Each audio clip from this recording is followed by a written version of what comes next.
Welcome back to the Solid Verbal Boys and Girls. My name is Ty Hildebrand over there. You're watching the video, Dan Rubenstein. The illustrious Dan Rubenstein today. Sir, how are you? Stock down on sleep. Stock up on the Solid Verbal. I'm excited for today's show. This is going to be not just an annual tradition, but maybe a monthly tradition based on how active this specific topic is and seems to be in the off season. But I'm Ty. It's always a pleasure to be here with you. You know that. And you as well. I am thrilled to be here. I'm excited about this show. You presented this general concept to me. Now, full disclosure, I don't know the theme. Right. I don't know the theme that you're going to lay down at the feet of the transfer portal show that we are doing here today. So we're all excited for that. But that aside, I'm thrilled to be doing this show. I have read so much about the transfer portal over the last couple months. I don't know what it is. Some people get into recruiting. Some people get into schemes. Some people get into the coaching carousel. For sure, I'm into all of those things. I do a college football podcast, right? Mm-hmm. Nothing has gotten the juices flowing for me quite like the transfer portal. Maybe it's because Notre Dame has been active. Notre Dame gets Sam Hartman and, some of my other teams that I follow more closely. Penn State's been active in the portal, right? Right. I don't know if it's because those teams have a lot to gain in the portal or if it's just because the portal has really given me something that I have been lacking as a college football fan, which is a constant state of variability, a constant state of volatility. Yeah. Volatility, right? Like something can always change in the transfer portal at a moment's notice. And for sure, that to me has been pretty cool, pretty exciting to follow. Yeah, and it's interesting because you can look at this from a team fandom perspective, and it seems to have been a good year for Notre Dame. It seems to have been a good year for Oregon. They've lost a ton, they've added a ton. And then you have to look at it from a college football perspective, which is some people like, ooh, man, this is pretty destructive. Even though they were pro player, even though we're pro freedom and the way the coaches have it, like you can understand on a certain level, like, man, it's tough following everything. And it's tough when you like looking at the sport with like, all right, these are this team's guys, and I've known them for 2 or 3 years, and they're going into battle against this team with these guys that I know about and have known about for 2 or 3 years. And so it makes it more difficult, but that's somewhat the appeal of college football. Everything about college football is difficult. Being a fan of college football, no matter how good or bad your team is, can be challenging.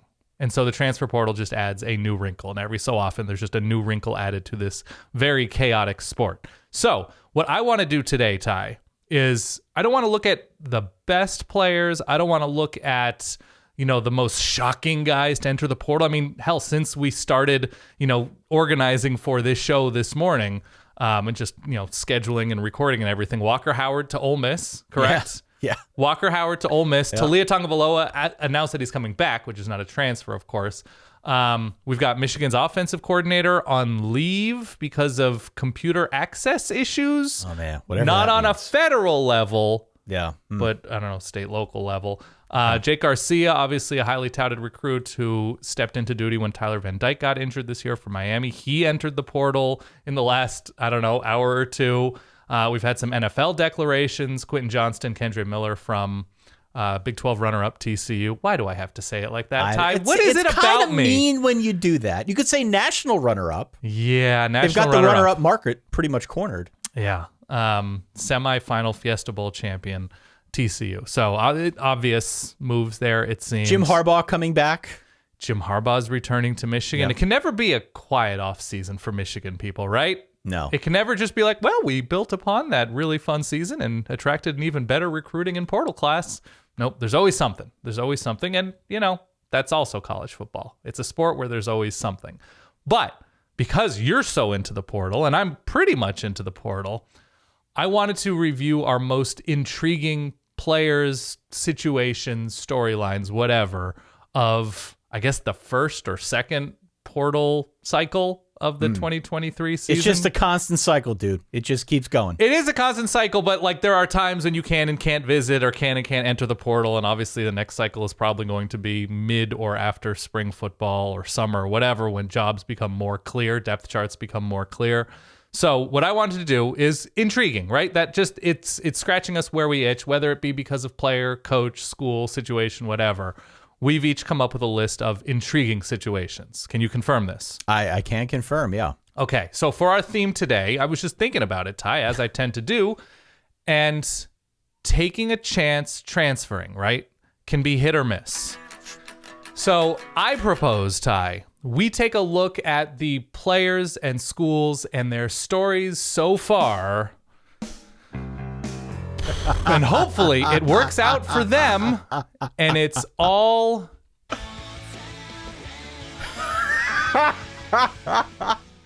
as they go to a new place. Newfound we glory. hope they've found glory. what they're looking for, which ultimately is personal and team glory.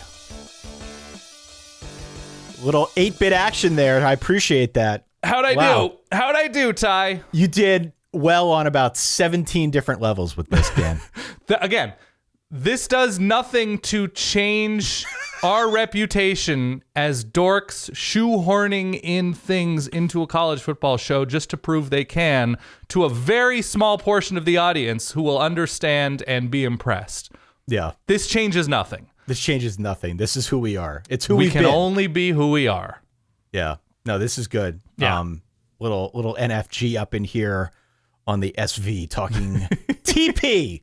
The other TP transfer. I won't make us talk about like if it is going to be downhill from here or is it going to be a head-on collision for this Right. transfer. We're not going to take it further than the already strenuous, tenuous, whatever place that we've found ourselves in as transfer portal players look for that new found glory. Yeah. Okay. Are we gonna go to a place where we talk about Deion Sanders taking my friends over you? Oh, that's pretty good. That's pretty good. I mean, that was tried to pretty much shoehorn his that in. introductory. That was pretty much his introductory speech. That's true. That's a good call. Do you want to go back and forth? Do you want to review your list first? Do you want me to review my list first and see if there's overlap? How should we go about organizing Well, this? I've got 7 situations. It's not all player specific, but just situations that, as you said, are, I think, intriguing. Yeah. And so if you want me to go through my list, I suspect there's a little bit of overlap here. Okay. And so if there is, maybe you can call that out and then you can do yours For next. sure. I'm okay with starting. I did want to call back very quickly to the fine folks who are watching right now, courtesy of verballers.com. We've got a teaming Patreon community that we've talked about time and again throughout the course of the season. It grew to new heights this season. So far in the off season, if you go in the Discord, you can still see people are chatting about college football, really chatting about everything. We've got a channel for you if you're just interested in hanging out with cool people, because that's really what our community is. Verballers.com is where you can go check out the off-season benefits. Jump on in. We've got stuff that we're constantly talking about that we can add to the list of perks that are available to our Patreon subscribers. We were just kicking around a few earlier today.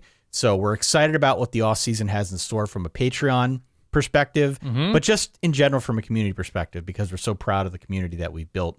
It might not be for everybody. That's cool. But at least give it a check out over at verballers.com. Yeah, agree. And by the way, anybody watching this, please drop any new transfer news that breaks during the show, because that also happens. Why don't we start with the aforementioned Colorado situation? Okay.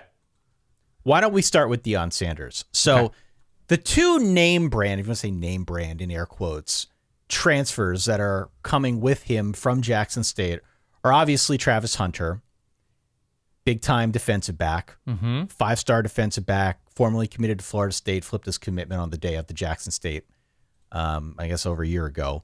And Shedeur Sanders, his son, the quarterback, who was a 4-star in his own right, recruited by pretty much everybody in the South, right? So these are two big-time talents that are coming with him from Jackson State to Colorado. Colorado as a whole, since he got there, has been extremely active in the transfer portal. I don't even know what the number is up to now of the guys that he is bringing with him, but it extends far beyond, Travis Hunter and Shedeur Sanders, Jimmy Horn Jr. from USF, the receiver, Kavasier Smoke, the running back from Kentucky, the big tight end, I don't have his name in front of me, from Arkansas State, right? He's been very active in just trying to, I think, up the talent level across the board. They've gotten some real talent that has come on over to Boulder now. I think it's at least 13 transfers, but I'm sure the number is higher at this point. Sure. Why this is intriguing to me is that they have to be better than 1-11 next season.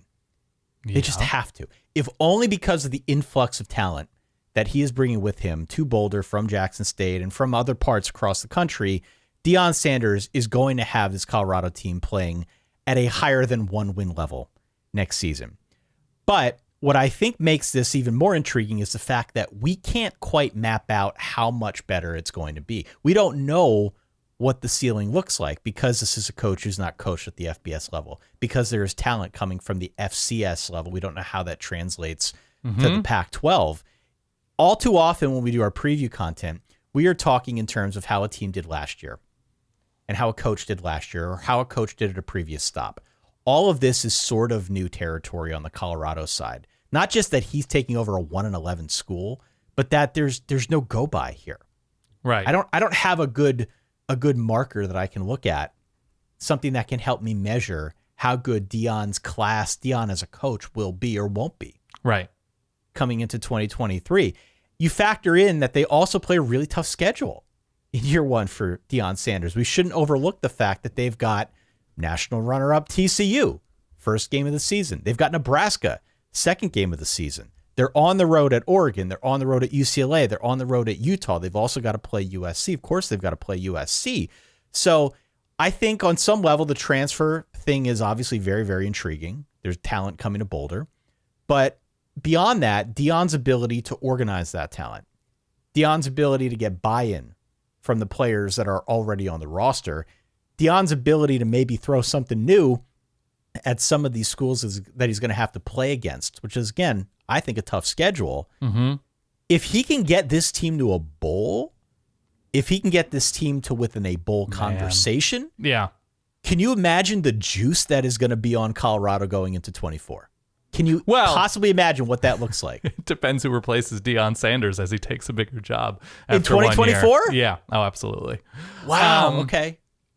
So is there a specific player? I mean, there's an obvious player, right? That in terms of intriguing players that made the move to Colorado, it's Travis Hunter. Well, Travis Hunter is intriguing because he's such a top flight talent. Yeah. And also because Colorado was so bad on defense. I'm actually inclined to say Shedeur Sanders. Okay. As a more intriguing thing to watch. He's going to get the ball more. He was a relatively high level recruit. He was a four-star. Yeah, he was recruited by He was recruited by Sark when Sark was at Alabama, recruited to a bunch of schools throughout the South. And so just I think by virtue of the fact that he's going to get the ball more, we're going to get to see what that offense looks like with him running it, with Deion, obviously putting his system in place. I think to me, he's the more intriguing guy to follow. Travis Hunter, I think, is going to be high level. No matter where he plays, he'll be high level. Yeah, so he played two-way, and Deion talked about how that was a big recruiting win for him, not just getting Travis Hunter to Jackson State, but because he said, play offense and defense. It's great. You look like a terrific receiver. And he's made plays. He had 19 catches, 18 catches last year. So he wasn't full-time. He wasn't the lead receiver, as far as I can tell. It's Travis Hunter to me. And Shedeur Sanders, obviously quarterback is the most important position on the field, but because of the name recognition level of Travis Hunter and what he could possibly, and now Deion also signed Kevin Coleman out of high school, a blue chip receiver. He ended up transferring to, I think, Louisville after Deion left for Colorado. So he didn't follow him there. So Travis Hunter, it's the name thing. And I know Deion flipped, I think, a Notre Dame running back commitment, a speedy running back from Kansas. But in terms of portal, Travis Hunter, star power in Colorado, in Boulder, and what he can do, because look, how many great two-way players have we seen in the last decade? 3? It's not a lot of them. Not many. So is he that next guy who is just so transcendent that you have to play him on both sides of the ball? Likely, yes. So in terms of a reason to watch Colorado, we know they're not going to be very good. You just need a deeper roster and a more talented roster than what we think they'll have come late August, early September, whatever, when they play TCU to open the season. But star power goes a long way, even if a team is average, if you have that guy, right? If you have that, linebacker / running back, corner / receiver, safety / receiver, returner / corner, whatever, which is 1.5 way. I'm intrigued. I want to watch Travis Hunter play against top flight competition in the Pac-12, relatively so, versus what he saw at Jackson State. So he's on my list as well, just because star power goes a long way for me. Yeah.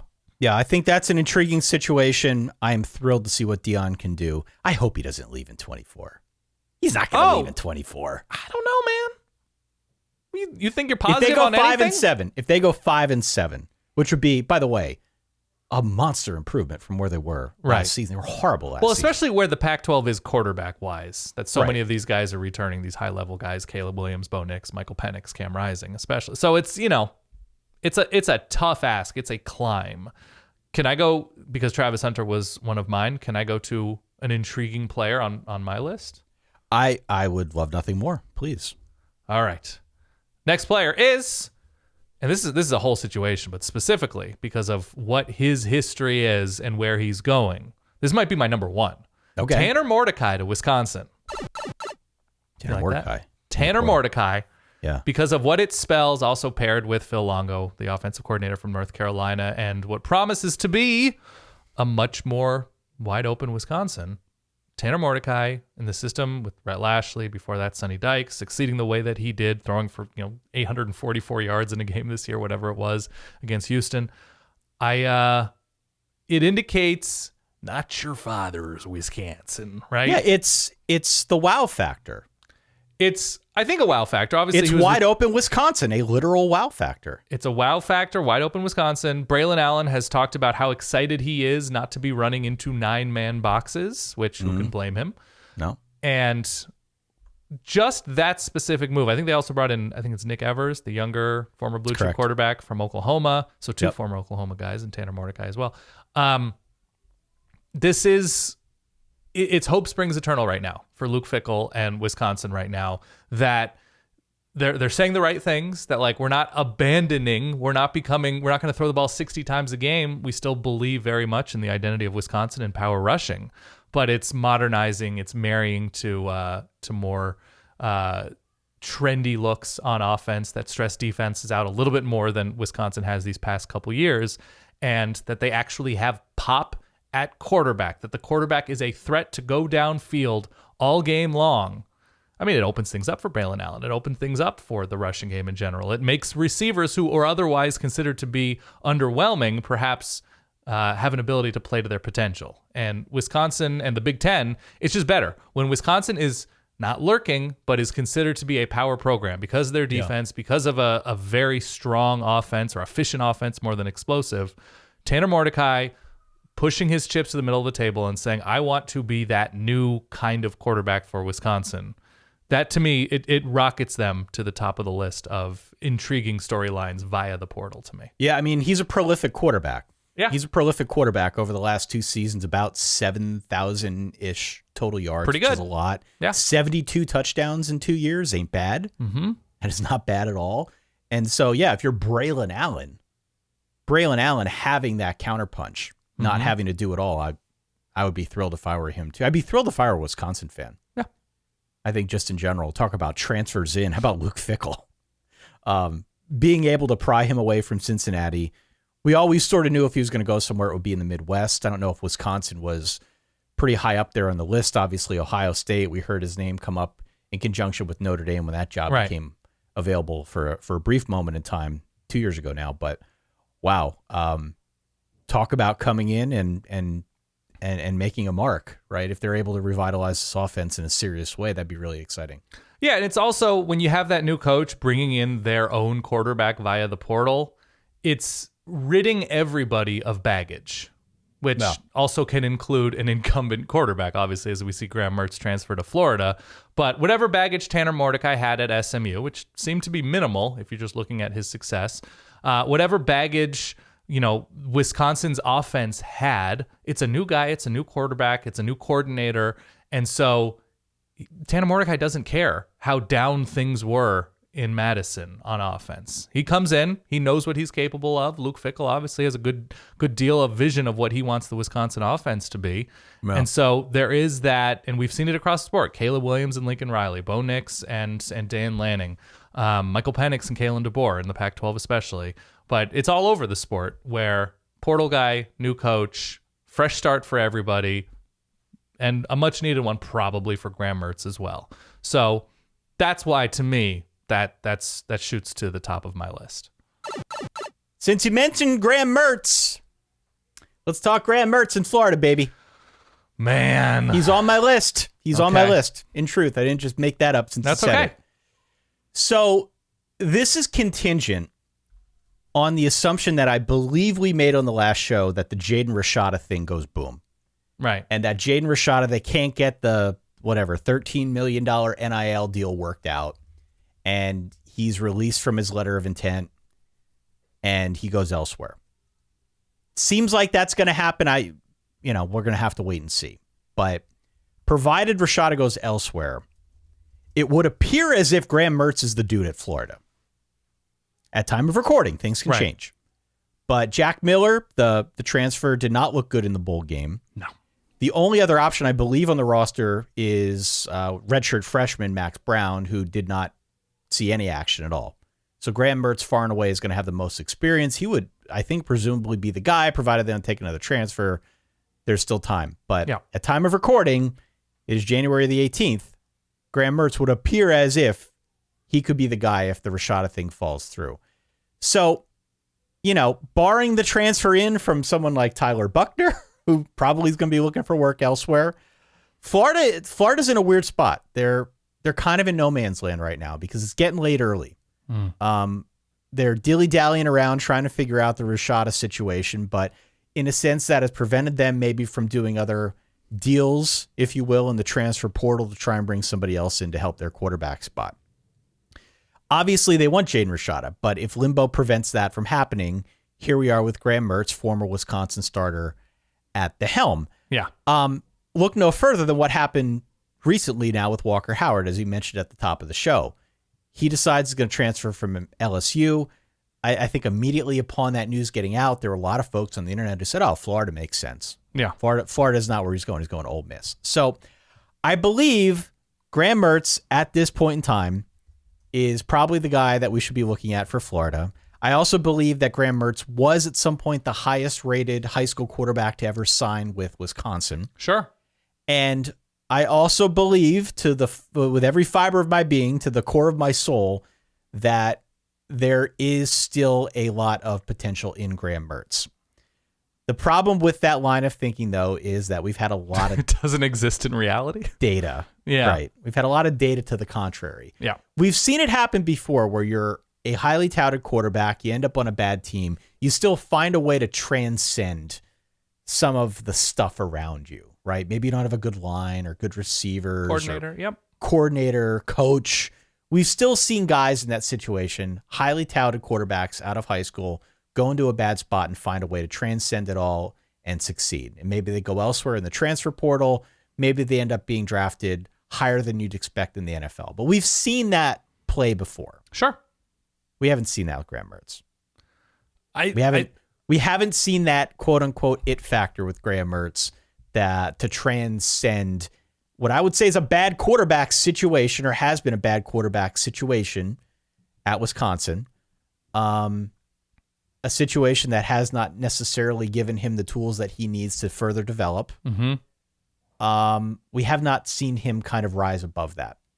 And so for that reason, I'm very skeptical on what Graham Mertz looks like in a different uniform, in a different spot, in a different system. I don't know if it matters all that much, but it is intriguing to say the least, because if he's the guy, we're gonna get to find out the answer to that question. So, technically speaking, I can't disagree with an opinion of yours, right? It's your opinion. It's not a fact. Your opinion is that Graham Mertz is intriguing at Florida.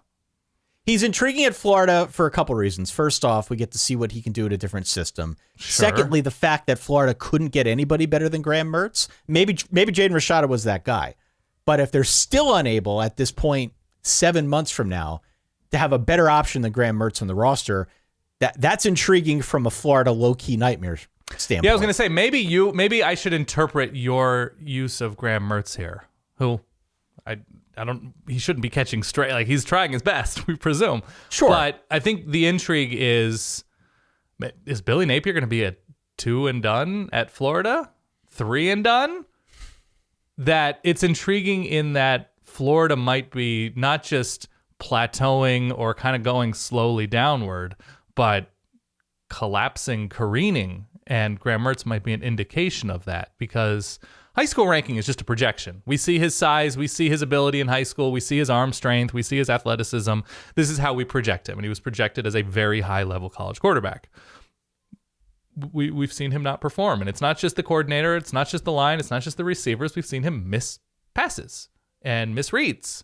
And so I am not at all intrigued and likely to watch Florida more than I would against any other, more than with any other quarterback. Graham Mertz would be near the bottom of my intrigue transfers. Yeah, I'm very intrigued, and maybe it's because what it says about Billy Napier in Florida as opposed to Graham Mertz or the offensive system that he's going to play in Gainesville. I just remember when he was recruited. I remember it was a big deal that Wisconsin would get him. I remember at the time, I believe the comp was Brandon Weeden. Brandon Weeden was the comp that some of the recruiting guys made to Graham Mertz. So they saw a prolific passer. We haven't seen a prolific passer. Certainly, if you can get a prolific passer at Florida, that would be better than not. But look at you with that take. Good quarterbacks are better than bad quarterbacks. Ty, hold on. Let me write this down. That's why they pay me the big bucks. What's today's date? The 18th of January. Ty is on the record, folks. That's a fair goof by you. Thank you. I appreciate that. Mm-hmm. But I don't know. It's like I kind of feel similarly. Maybe I can go to my next one here too. Please move on. I feel similarly with the Florida situation as I do the Arizona State situation. Okay. And I find myself scratching my head and wondering, why can't they get anybody better? Yeah. Now, the Florida thing is obviously different from the Arizona State situation because Arizona State's got a new coach and he's coming in and he's rebuilding the things from the studs. And the Arizona State situation, I think, was far more dire than the Florida one. Yeah. Florida and you have the NCAA looming. Yeah. The cloud. So it's different. It's not the same. But Drew Pine as the guy. See, I really looked at the word intriguing as a positive word in my case study. Okay. Well, it is. I mean, it could be. It could be a good thing. Okay. I don't know, but it's intriguing to me because I wonder why couldn't they get anybody better? Yeah. Why couldn't they get You've anybody made yourself a sicko list is what you've done. No, not entirely. Not entirely. You are steering me in that direction. It's okay. Keep going. But Arizona State had 24 guys transfer out. I believe right now, at time of recording, again, it could change. Maybe Tyler Buckner goes out there and Drew Pine's got to deal with that again. I don't know. Yeah. But at time of recording, it looks like it's Drew Pine and Jacob Conover as the two names to watch for the starting quarterback position, the BYU transfer. I don't blame Drew Pine at all. If anything, I credit him for finding the clearest path to playing time among, and maybe the best weather, among all FBS opportunities that were out there for him. He may be built like a podcaster, but he's a lot smarter than me, okay? A lot smarter than me. But if the name of this game is intrigue, and we can debate what that means, this is intriguing. If Kenny Dillingham is able to get more blood from the stone that is Drew Pine, he's the next coach at Alabama. All right? Okay. If he's able to figure this riddle out in a way that nobody was able to figure the riddle out at Notre Dame, then he is worth his weight in gold. But the fact that at time of recording, he has not gotten anybody better than Drew Pine and Jacob Conover. If Drew Pine is put into a situation where he does not have Michael Mayer, where we get a fully untethered Drew Pine, that to me is intriguing. Maybe a little bit of a sicko thing going on it's there. So sicko. It's a little bit sicko. You're doubling up with Graham Mertz and Drew Pine, the Taco Bell Pizza Hut combination. Is that not intriguing? Is that not intriguing? No, Define it's intriguing. not intriguing. It's not intriguing to me means it's piquing my curiosity in a way that the situation otherwise wouldn't. That I am not likely to watch Arizona State or Florida more than I was in November looking forward to the 2023 season. Let me give you a different one then. Tell me if this one's better. The combination of Dominic Lovett and Ra Thomas going to Georgia. That's good. Well, by the way, I don't know if you have the breaking news sound, and it's not officially breaking news. Maybe somebody can confirm. Breaking news! I think there's a lot of A.D. Mitchell smoke in leaving Georgia, but potentially for Texas or USC. Well, in the build-up to the playoff, you and I talked a lot about Georgia's passing game outside of Brock Bowers because Ladd McConkey was hurt. We didn't know what his status would be. A.D. Mitchell was out from week 2, came back momentarily in the playoffs, caught a touchdown in the championship, but we didn't know where things stood in the passing game outside of Brock Bowers. we weren't truly concerned, to be fair. Right. But we are tasked with putting this microphone in front of us and coming up with talking points and sometimes splitting hairs. And that's what we did. Stetson Bennett threw for 351 yards a game in 2 playoff games. He was fine. The passing game was fine. Yeah. Okay. Agree. All right. But now consider the landscape going into 23 here. Stetson Bennett presumably will be gone, will not be back for like an 18th year. Yeah. And I wonder if we see any kind of shift in the offense as a result of it. Remember when Todd Monken came to town? Yeah. The implication was that Georgia's going to run more vertical stuff. By the way, it could be a matter of, is Todd Monken going to be the one running the offense in Athens? Because he's got a lot of interest on both the college and pro level. Yeah. I know. We can only go with what we've got right now. Totally. And again, time of recording, I feel like I'm qualifying a lot of these. Yeah. Todd Monken is still there. Mm-hmm. When he came to town, the thought was that he's gonna run more of a stretch offense. He's gonna bomb it more down the field. They're gonna get more vertical because before he got there, they weren't doing that. Right. And that was part of why getting JT Daniels was such a big deal at the time, because he had a better arm. He came from USC. It seems like he's the heir apparent. Remember, who was the guy he was competing with from Wake Forest? I can't think of his name. Jamie Newman, right? Jamie Newman. Yeah. Right. It was those two guys. It was going to be one of those two guys that was going to be running this offense for Todd Monken. They ended up getting Stetson Bennett. Stetson Bennett worked. They won 2 national championships with him. They didn't run the offense maybe the way that they thought they would under Todd Monken, but they were adaptable and they were successful, and that's really all that matters in this thing. So talk to me about these receivers and why they're scratching you, where you itch, whether it's Brock Vandegrift, Carson Beck, whoever. Yeah, I think it's Carson Beck. I think he's got a bigger arm, and I think Georgia knew going into this offseason that they need more ammo out wide to run this system. And suddenly they go really deep. They go like 5 deep at wide receiver. Dominic Lovett was the leading receiver for Mizzou. He had over 15 yards a catch, so he was a deeper threat. Ra Thomas for Mississippi State, also over 14 yards a catch, their leading receiver.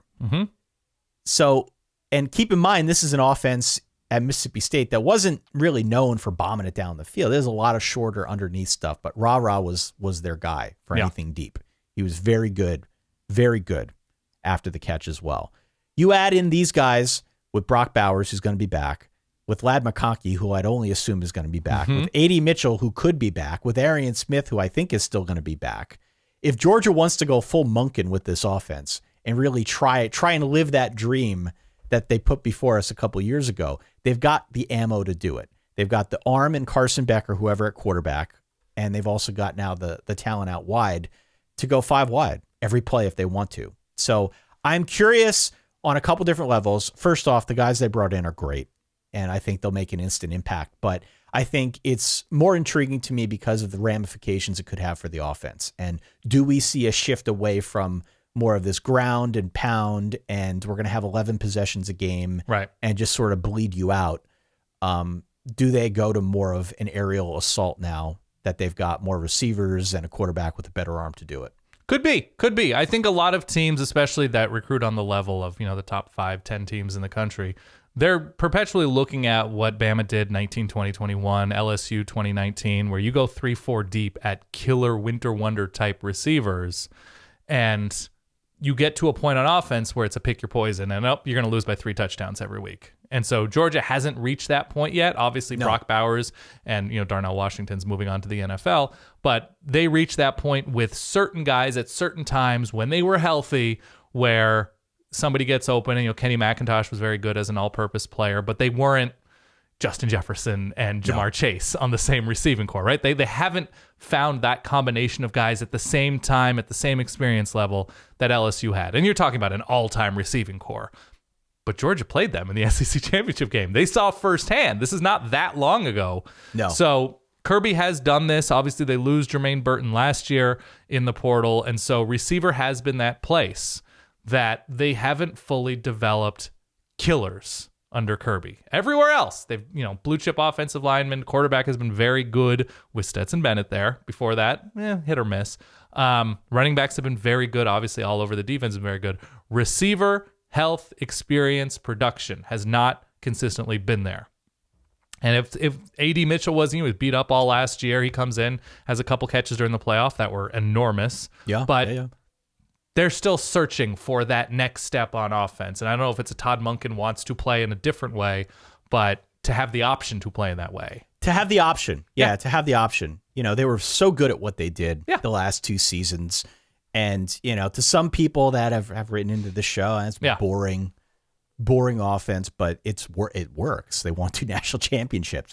So I don't know if there is any desire to get away from that, but I think the bigger point is that if they want to, they can. They can maybe spread this thing out a little bit more and hopefully rely on some of these weapons. They will have, at worst, bodies.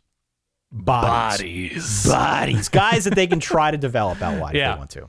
Okay, I'm going to stick with your theme of a receiving duo that's intriguing, and I'm going to go with a receiving duo at a school that has had far less success in the passing game than a lot of the top-tier programs we just mentioned. That's UCLA. UCLA brings in, if it's not a top 3, it's a top 5 receiving duo in the portal this cycle, with Michael Sturdivant from Cal, the freshman, who had a breakout year, and a largely non-offense Cal offense, and Kyle Ford, who transfers in crosstown from USC, former blue chip receiver himself. So what UCLA has had in these last few years on offense at receiver has been largely not a lot special. Greg Dulcich was very good as a tight end. Kyle Phillips flashed here and there, but wasn't a true top-tier number 1 receiver for UCLA in the way that some other guys were in the Pac-12. With Kyle Ford and Michael Sturdivant adding to a UCLA offense, and UCLA is going to take a step back this year. Zach Charbonnet announced for the draft, I think yesterday or the day before. I think it's Colin Schlee. Colin Schlee from Kent State. You have to say his name like that. Schlee. The Kent State transfer was very productive for the Golden Flashes of Kent State. Golden Flashes. But having weapons like that, with what we presume will be another good rushing attack, maybe not great, but this has been a top 10 offense nationally without top flight receivers, and adding in Sturdivant and Kyle Ford when he's healthy is very, very good for the UCLA bottom line. It's still a question of defense. UCLA is probably hitting the MAC a little bit more often than I'd hope for what was a top 10 team at a certain point this year. Your favorite conference. But I also, one of my favorite words in discussing coaches is vision. And Chip Kelly's vision is, we're hitting the portal really hard every year, because I'd rather talk to guys that I've seen succeed in college than guess on high school kids. And so that's UCLA's thing. And if they can get them into school, all the better. Setting things up for Dante Moore. If he's not starting this year, he will be next year for UCLA. And to add to that receiving core through the portal, I think has been a coup, a steal for Chip Kelly and UCLA. And I think it makes them, again, top 10 offense these past couple of years. And they're winning 8-9 games. It, to me, though, is, in terms of next level, next step, gravity, those two adding to UCLA in a conference, and we've talked about this before with the number of returning quarterbacks. UCLA is not back in DTR, but I think it goes a long way to bring UCLA back to at least the range of USC, Oregon, Utah, Washington, 2 of which I think UCLA beat UW and Utah. Is that correct? If you look at their schedule? Yeah. So we know the capability is there. That's how they ended up a top 10 team. So to bounce back and to have that kind of firepower out wide is 1,000% new for Chip Kelly and UCLA. Yeah, it's intriguing. Really good offense, to say the least. Needed some explosiveness in the passing game, though. Yeah. This wasn't necessarily a big play passing offense. And so you add a little bit of, I don't know, variability. I keep using that word, but you bring in some options out wide that can help you with that. And proven options, by the way. Proven options, yeah. That helps. Yeah. So all right. I am thoroughly intrigued by UCLA. What's next on your list? Give me another one. I did 2 in a row. You did 2 in a row. All right. I'm going to steal one from you. How about that? I already know I'm stealing it from you. Yeah. I'm taking Sam Hartman. Sam, my man! Sam Hartman. Sam, my man! And Caleb Smith as well. By the way, Notre Dame with 2 Caleb Smiths. Is that correct? That won't be confusing at all. They have an incoming 3-star receiver, Caleb Smith, and they have Virginia Tech's leading receiver, Caleb Smith, a big body receiver who led the Hokies in receiving last year. He's a grad transfer, I believe. Not to be confused with baseball pitcher Caleb Smith, who I believe. Really? There's a baseball Caleb Smith? Well, there was. Oh, okay. There was. He was sort of a middle-of-the-road pitcher. Continue. Look, Notre Dame's been, when they have Ian Book's very good. He's not, his ceiling wasn't excellent to me, but very, very good. He's the best modern Notre Dame quarterback. They take a couple steps back, to say the least, these past couple seasons, but bringing in a good Sam Hartman, who is going to be in less of a, and I don't say gimmick in a negative term, but it's just a very specific system that Wake Forest was running with the slow mesh, behind a better offensive line, and now with Caleb Smith, and I think they have a promising young tight end. They do. Tight end's not an issue. Tight end's not an issue. The issue is wide out for Notre Dame. It's Braden Lindsey's gone, I believe. Lorenzo Styles kind of, I mean, he didn't get the ball that much, but dropsies were somewhat of an issue for him. Yeah, I mean, the receiver situation as a whole for Notre Dame is very intriguing. I have Sam Hartman on my list, too. You knew. Yeah, of course. So Notre Dame is that team, though, because of how good their defense seems to be year over year, and you can speak more to that, because we believe the offensive line is going to continue to improve with Harry Highstad, the new old offensive line coach. Having an older quarterback in Sam Hartman, plug and play, white glove service, and what we believe to be a good receiver in Caleb Smith, who can immediately come in and be a steadying force out wide.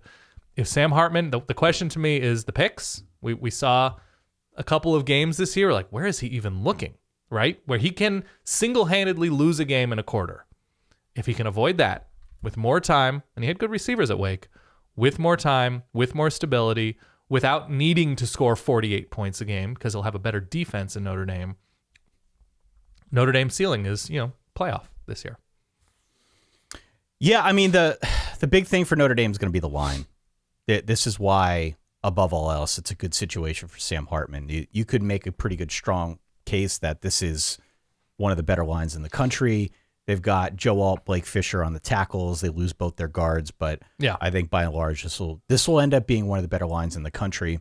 The running game won't be in a bad place at all, if only because they spent all season trying to run the damn ball. Now they have an influx, a surge, a stable of running backs. There aren't enough running backs, there are too many running backs. There aren't enough footballs for this coming season. So Notre Dame's in a pretty good spot.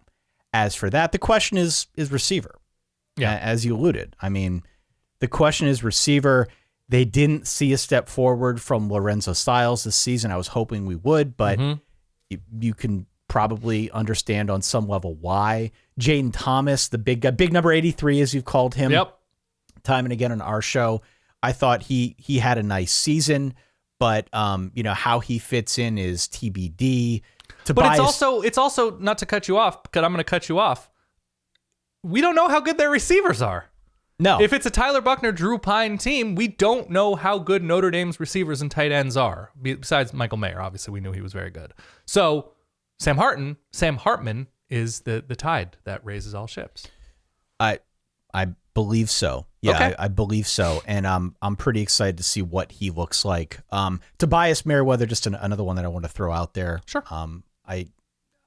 I don't think we saw enough out of him. He got like one catch this year, but I would like to see more out of him. I think he could perhaps provide a little bit more pop from that receiving core. It almost to me sounds like Caleb Smith might be more intriguing to you than Sam Hartman. So we know what Sam Hartman is. No. Okay. No, it isn't. Okay. You kidding me? After years of Ian Book, the brief stay with Tyler Buckner and Drew Pine, no, Sam Hartman's the answer for me. Sam Hartman's the answer for me. And Sam Hartman, in his time at Wake Forest, has made receivers better. He has made receivers better. Sure. There are options at receiver for Notre Dame. I think they've recruited fairly well, at least enough guys at wide receiver that they're going to have options. It's just a matter of who's the dude going to be. All right. Who are going to be those names that really rise to the surface. If I were to tell you Sam Hartman is going to be Ian Book, you'd be pretty happy, even though Ian Book drove you nuts. Because it's all relative after the past couple of years. Yeah, I would take that. Take that. But Sam Hartman just gives them so much of a proven option at quarterback that it's hard not to be excited. It's hard not to envision a ceiling that is much higher than Ian Book. How many do you have left? I've got one. I've got two left. All right, I have three left. We should probably start buzzing through these relatively quickly. Okay, I've got DJ Uiagalelei. Do you have him? I do not. We called out Oregon State months ago as a trendy landing spot. DJU makes a lot of sense for Oregon State. I believe he will have a decent receiving core to work with. You probably know better than I. A bit undersized, Silas Bolden, Anthony Gould, both being 5'8", but Sure. they have some experience. They are adding some guys via the incoming class as well. There are some other names on the roster that could see a better workload here as well. But I think it's fair to question the pass catchers, if only because part of the problem at Clemson for DJU was guys not getting open. It wasn't all on DJU. Some of it was on the system, but Right. It's been an ongoing trend there where guys they don't get open. So I don't know what that looks like from that standpoint on the Oregon State side, but there's a ton of reason for optimism here, especially with the way their defense overperformed this season. There is this rising sense that Oregon State's a few good players away on offense from really making things interesting for opponents in the Pac-12. So I think DJU is a no-brainer answer here in terms of intrigue. Yeah, I mean, you look at what Jonathan Smith has done with quarterbacks without, a ton of physical talent. That if you want all of the talent squeezed out of you, there are worse coaches to be developed by than Jonathan Smith. Yeah. So I think DJU is an easy answer. Yeah. Another one quick. Please. Let's talk about Auburn's offensive line transfers. Stacking it. Yeah. Yeah. So this is a position group that needed a lot of work. They have not recruited well along the line, which is strange because the SEC is a line league. Mm-hmm. It's a line league. If you don't have a good line, you're dead. You're dead. And they have not done enough there to keep up with the depth that you need. They just haven't. No. So the cracks have been showing for a while. It really showed this season. The line stats were bad. I don't know if you looked at those. Line stats were really bad for Auburn. They gave up a ton of pressure this season. Part of that was the quarterback, but part of that was just the line wasn't good. So they've been really aggressive here. Hugh Freeze came in. They've got Avery Jones from ECU, an interior lineman. Mm-hmm. Dylan Wade from Tulsa, Gunnar Britton from Western Kentucky. 3 guys that should be starters right away, should be plug and play. Bless you. Thank you. So I'm curious to see how good they can get, how quickly they can get there, because this is a position group where they'll just take anybody with experience. So barring a transfer elsewhere, it's probably still Robbie Ashford, I believe, at quarterback. I was going to say, who are they protecting, though? I think it's Robbie Ashford. Okay.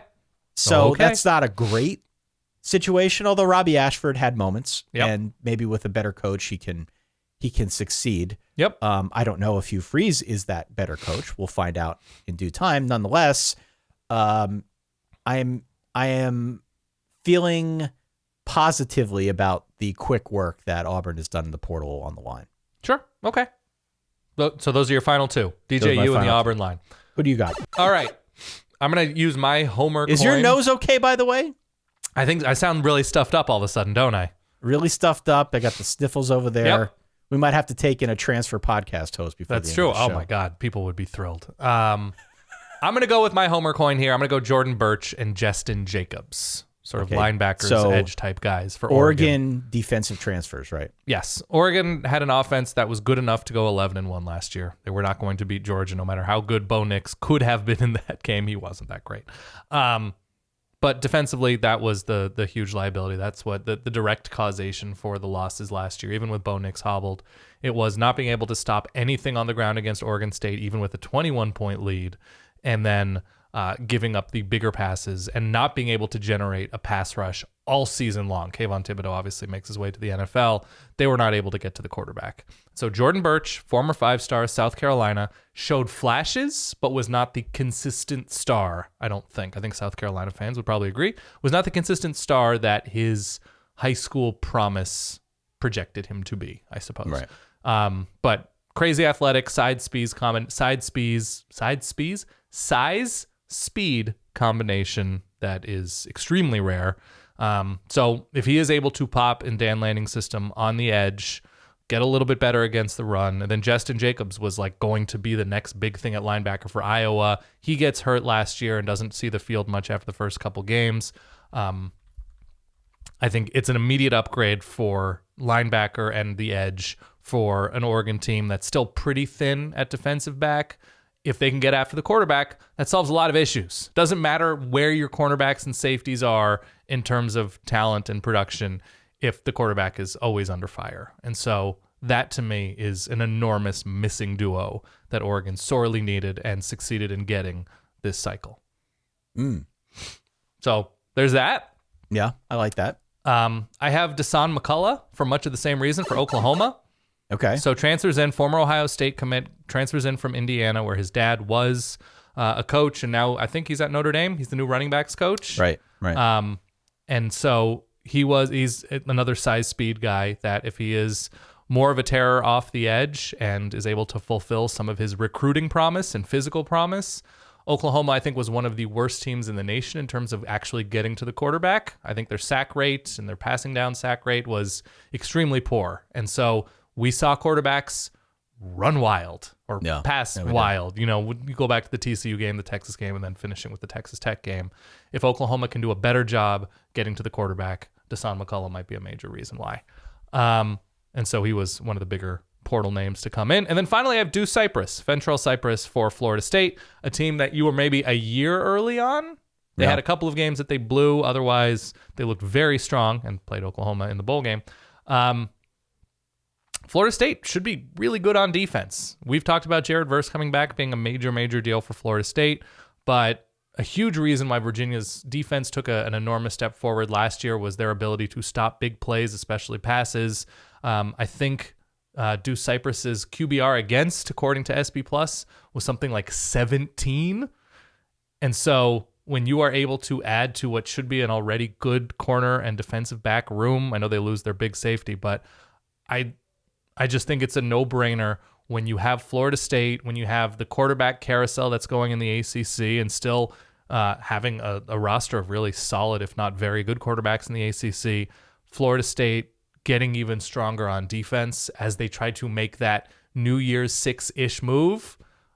I think it's enormous. So that's where I went with how I interpreted the word intriguing, just because like I am more likely to watch all of these teams because of those transfers. Now, I'll watch a little bit of ASU in Florida just to either confirm or be wrong about where I think their programs are heading. But no, those players on my list get me tingling behind the ears. Well, speaking of ASU in Florida, we should call out, and I'm just looking at this now. Our Taco Bell Pizza Hut, they should join forces with their thin rosters. Yeah. I'm looking at 24/7 Sports right now. And they posted something about possible destinations for Jaden Rashada should he decide to leave Florida, which it sounds like that's near a foregone conclusion. He officially asked for his release. Yeah.